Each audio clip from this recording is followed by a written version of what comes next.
Ice cream এই তীব্র গরমে এই শব্দটা শুনলে পরে মন প্রাণ আসলে জুড়িয়ে যায়, মনে হয় ঠান্ডা কিছু খেলে আসলে খুব ভালো লাগে। তো একদম ঘরে থাকা সহজ উপকরণ দিয়ে আপনারা যে কেউই ঘরে বসে কিন্তু এই গরমের দিনে আইসক্রিম বানিয়ে বাচ্চাদেরকে দিতে পারেন এবং নিজেও খেয়ে একটা মনের প্রশান্তি পেতে পারেন।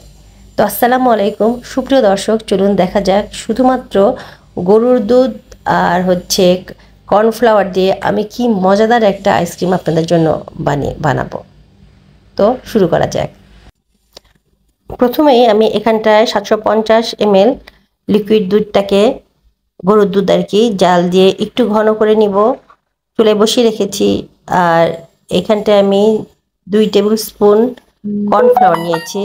কর্নফ্লাওয়ারটাকে আমি খুব ভালো করে লিকুইড ঠান্ডা দুধ দিয়ে একটু মিক্সড করে নিচ্ছি। তারপরে এই মিশ্রণটা আমি গরুর দুধের সাথে অ্যাড করে দেব। চুলায় দুধটা একটু ঘন হয়ে গেছে, 500 ml মতো করে নিয়েছি। আর এখন এখানটা নিচ্ছি 60 ml চিনি। আর সেই সাথে আমি যে কর্নফ্লাওয়ারটা গুলিয়ে রেখেছিলাম সেটা আবার ভালো করে একটু মিক্সড করে নিয়ে দুধের মধ্যে ঢেলে দিয়ে এই মিশ্রণটাকে খুব দ্রুত নাড়তে হবে, যাতে কর্নফ্লাওয়ারটা নিচে জমে না যায়। আর নাড়তে নাড়তে যখন থিকনেসটা ঠিক ঘন হয়ে যাবে তখনই নামিয়ে নিতে হবে। তো আমি নাড়তে নাড়তে ঠিক এই পর্যায়ে এখানটা একটু এখন 1 চা চামচ ভ্যানিলা এসেন্স অ্যাড করব। পরবর্তীতে আরও 1 চা চামচ ভ্যানিলা এসেন্স অ্যাড করতে হবে। আর দুধের মিশ্রণ যে ঘনত্বটা ঠিক এই রকম হয়ে যাবে, এই পর্যায়ে চুলার জালটা বন্ধ করে দিয়ে ঠান্ডা করতে হবে।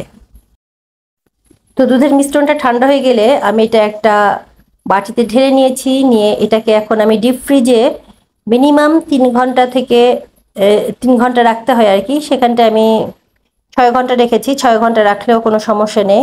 তো 6 ঘন্টা পরে আমি এই মিশ্রণটা বের করে নিয়েছি। 6 ঘন্টার পর ঠিক এইরকমই হয়েছিল আমার মিশ্রণটা। তো এটাকে আমি এখন একটা বড় পাত্রে ঢেলে নিয়ে এটাকে আমি এখন ইলেকট্রিক বিটার দিয়ে বিট করে নেব।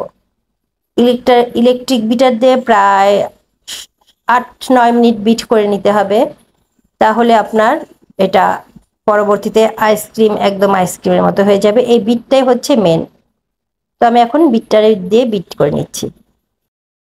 বিটার দিয়ে 3 মিনিট বিট করে নিয়েছি। তো এখন আমি এখানটা একটু কনডেন্স মিল্ক অ্যাড করব। এখানটা 1 টেবিল স্পুন আমি কনডেন্স মিল্ক দিয়েছি, কারণ মিষ্টি একটু আমার মনে হচ্ছিল কম। তাছাড়া এখানটা আমি চিনি ইউজ করেছি 60 ml। এখানটায় চিনির বদলে কিন্তু আপনারা কনডেন্স মিল্ক ইউজ করতে পারতেন। আর এখানটায় 60 ml দিয়েছি গুঁড়া দুধ। এটা দিলে কি হবে, এটা দিলে যে আইসক্রিমের যে টেস্টটা, সেই টেস্টটা আরও রিচ হবে আর কি। সেই জন্য গুঁড়া দুধটা দেওয়া। গুঁড়া দুধটা যদি না দেন সেখানটাও কোনো সমস্যা নেই, কারণ এই তীব্র গরমে ঠান্ডা যে কোনো জিনিস খেতে ভালো লাগে। গুঁড়া দুধ ছাড়াও এই আইসক্রিমটা কিন্তু খেতে অনেক মজা লাগবে। আর দিয়ে দিলাম 1 চা চামচ ভ্যানিলা এসেন্স, কারণ টেস্টটাকে রিচ করার জন্যই দিয়েছি। ভ্যানিলা আইসক্রিম যেহেতু হবে। তো আমার বিট করা শেষ হয়ে গেছে। আমি এখন এই যে এই পাত্রে আর কি, এই একটা বক্সে আমি আইসক্রিমের লিকুইডটা ঢেলে নিলাম।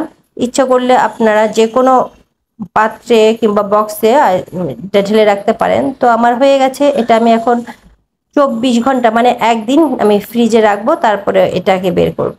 তো 24 ঘন্টা হয়ে গেছে।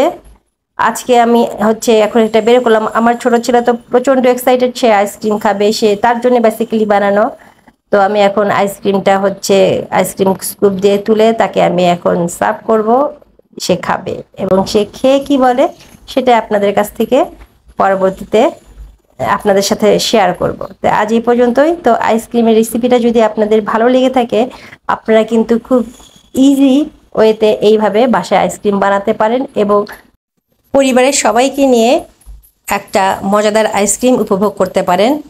তো সুপ্রিয় দর্শক, আমার ভিডিওটি যদি আপনাদের ভালো লেগে থাকে অবশ্যই লাইক কমেন্ট শেয়ার করে পাশে থাকবেন, এবং যারা ইউটিউব চ্যানেলে দেখছেন তারা অবশ্যই চ্যানেলটিকে সাবস্ক্রাইব করে দেবেন পরবর্তী ভিডিও দেখার জন্য। তো আজ এ পর্যন্তই। সবার জন্য ভালোবাসার শুভকামনা দোয়া রইল। আর এই প্রচণ্ড গরমে আপনারা সবাই বেশি করে পানি খাবেন, শরবত খাবেন, লিকুইড জিনিস খাবেন। আপনাদের সবার জন্য শুভকামনা, ভালোবাসা দোয়া রইল। আল্লাহ হাফেজ।